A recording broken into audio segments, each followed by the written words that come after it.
اعوذ باللہ من الشیطان الرجیم، بسم اللہ الرحمن الرحیم۔ 10ویں جماعت کے عزیز طالبات، السلام علیکم ورحمۃ اللہ۔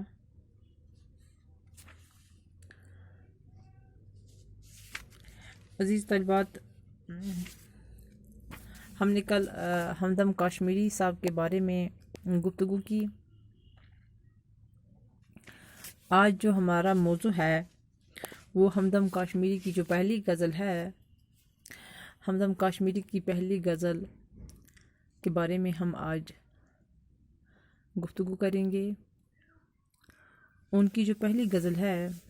وہ یوں ہے: ایسا نہیں کہ سر پہ سدا آسمان تھا، ایسا نہیں کہ سر پہ سدا آسمان تھا، میرا بھی شہر میں کبھی کوئی مکان تھا۔ اس روشنی کے شہر میں ظلمت کرے گی راج، اس روشنی کے شہر میں ظلمت کرے گی راج، مجھ کو یقین تھا نہ تجھے ہی گماں تھا۔ دھویا نہیں گیا جو کسی پرشگال میں، دھویا نہیں گیا جو کسی پرشگال میں، برشگال میں، میری زمین پر وہ لوہوں کا نشان تھا۔ ہمدم کو چپ لگی ہے زمانہ گزر گیا، ہمدم کو چپ لگی ہے زمانہ گزر گیا، اس شہر خاموشی میں وہ صاحب اذاں تھا۔ پہلا جو شعر ہے ہمدم کاشمیری صاحب کا، ایسا نہیں کہ سر پہ سدا آسمان تھا، میرا بھی شہر میں کبھی کوئی مکان تھا۔ اس میں ہمدم کاشمیری صاحب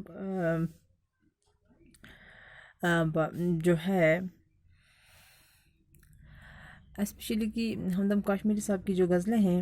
ان میں زیادہ تر ذاتی تجربات ملتے ہیں، اور ساتھ ہی انہوں نے زمانے کے درد و کرب کا بھی ذکر کیا ہے۔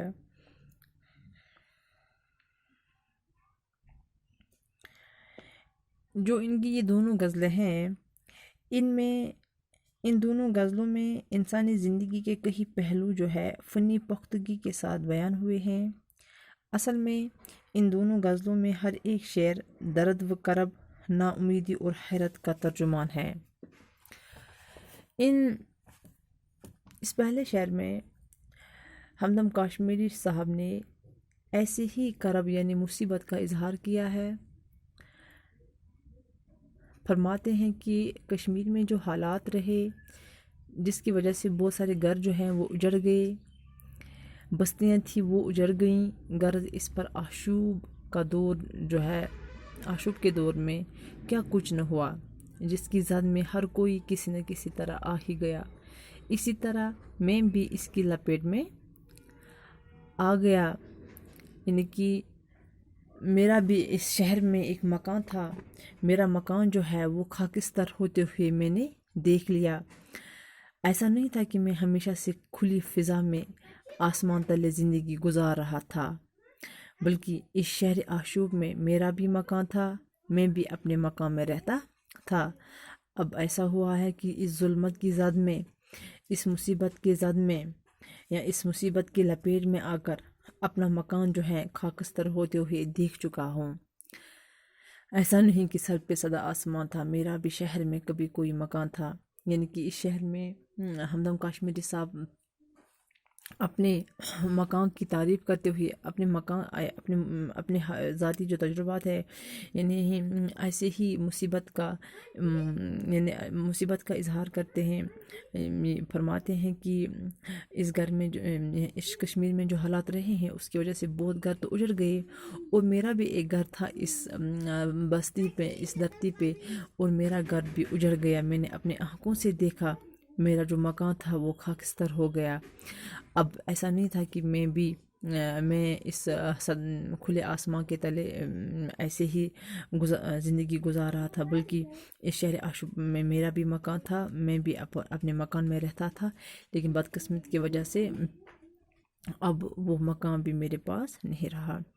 اس روشنی کے شہر میں ظلمت کرے گی راج، مجھ کو یقین تھا نہ تجھے ہی گماں تھا۔ اس دوسرے شعر میں ہمدم کاشمیری صاحب فرماتے ہیں کہ اس پرامن شہر میں کس کو گماں تھا، کس کے خیال میں تھا کہ کبھی یہاں اس شہر کو تاریکی اپنی لپیٹ میں لے گی۔ ظلمت کرے گرا، ظلمت تاریکی، اندھیرا جو ہے، گماں، شب و شبہ، خیال رکھنا، یعنی کہ اس ظلمت کے شہر میں، یعنی کہ اس شہر آشوب میں، اس شہر میں ہمدم کاشمیری صاحب فرماتے ہیں کہ یہ جو پرامن شہر تھا، اس شہر میں کس کو گما تھا، کہ کس کا خیال تھا کہ کبھی یہاں اس شہر کو تاریخ کی اپنے لپیٹ میں لے گی اور ہٹنے کا نام نہ لے گی۔ یہ کسی کو بھی یقین نہیں تھا کہ ایسا ہو گیا۔ یہ ایسا پرامن پرسکون شہر تھا کہ جہاں کبھی کہیں رہنماؤں کو امن اور روشنی کی کرن نظر آتی تھی، اور اسی شہر کو ظلمت گھیر لے گی، یہ کسی کے وہم اور گما میں نہیں تھا۔ مجھ کو یقین تھا، نو تجھے ہی گما تھا، یعنی کہ یہ مجھے بھی یقین نہیں تھا اور آپ کو بھی یہ گما ہی نہیں تھا کہ اس پرامن شہر کو ظلمت اس پر راج کرے گی۔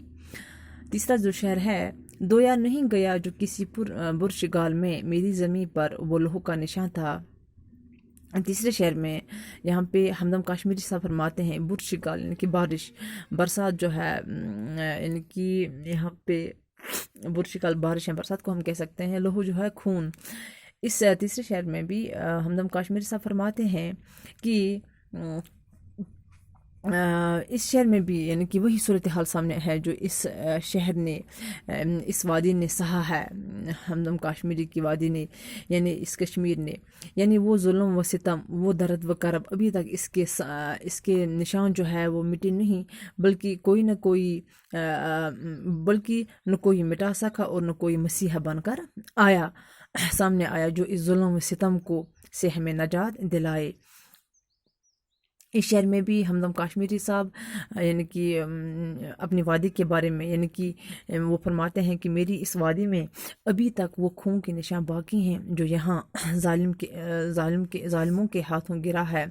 اسے نہ بارش ہی مٹا سکتی ہے اور نہ برسات دھو سکتی ہے۔